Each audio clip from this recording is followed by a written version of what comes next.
Sa patuloy na pagpapaigting ng kampanya ng pulisya kontra iligal na droga, 400,000 pisong halaga ng shabu ang nakumpiska mula sa isang high-value individual sa ikinasang bypass operation sa Lanao del Sur.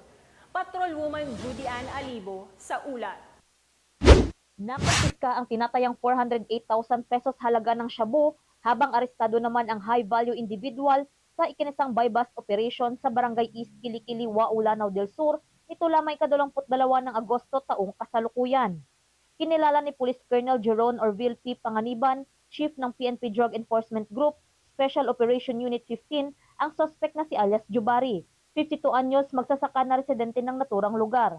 Bandang alas 12:05 ng hapon ng nasabing petsa nang ikasaang bypass operation ng mga otoridad ng PNP DEG SOU 15, katuwang ang Wao Municipal Police Station, 3rd Platoon 1st Provincial Mobile Force Company, Regional Drug Enforcement Unit, Philippine Drug Enforcement Agency BARM na may koordinasyon sa Integrity Monitoring and Enforcement Group at Regional Intelligence Unit na nagresulta sa pagkakaaresto sa suspect.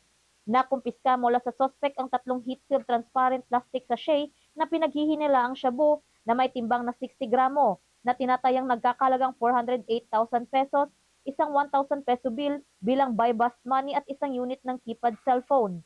Ang mga nakumpiskang ebidensya ay nasa pangangalaga ng PNP DEG SOU 15, samantala ang narestong suspect ay nasa kustodiya ng WAO MPS para sa dokumentasyon at tamang disposisyon.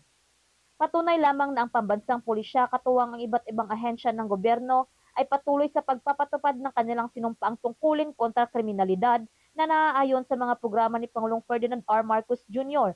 na magkaroon ng maunlad na bansa para sa sambayanang Pilipino tungo sa isang bagong Pilipinas. Mula rito sa reyon ng Bangsamoro, ako ang inyong PNN correspondent, Patrolwoman Judy Ann Alibo, alagad ng batas, tagataguyod ng Balitang Pulis.